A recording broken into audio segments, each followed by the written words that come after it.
சிவாய நம. திருச்சிற்றம்பலம். ஸ்ரீ ஏழார்கோயிலை உடனுரை எட்டீஸ்வரர் திருக்கோவிலில் அன்றாடம் நித்திய பூஜை நடைபெற்று வருகிறது. இன்றைய திருமுறை.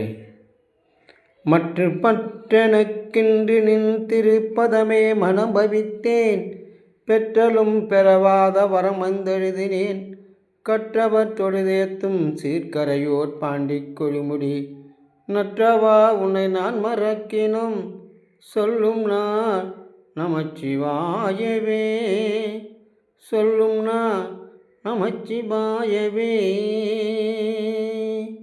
ஈசனே, மற்றொரு தெய்வமும் கனவுள் நினையாது, என்றும் உன்னை தவிர வேறொன்றும் எனக்கு தெரியாது. ஈசனே, எனக்கு பஞ்சாட்சரம் மந்திரத்தை கொடுத்து உன் காலடியிலேயே வைத்து கொண்டாய். ஈசனே, என் ஜீவன் உள்ளவரை உனக்கு பணி செய்து கிடப்பதே என் கடமை. வஞ்சகர்கள், கொடியவர்கள், மூர்க்கர்கள், நயவஞ்சர்கள் கூடவே இருந்து துரோகிதனம் பண்ணவர்கள் இவர்களிடமிருந்து காப்பாற்றி என்றும் உன் சேவை செய்ய நான் என் ஜீவனை உன் மடியிலேயே விட வேண்டும். ஈசனே, ஈசனே. திருச்சிற்றம்பலம், திருச்சிற்றம்பலம்.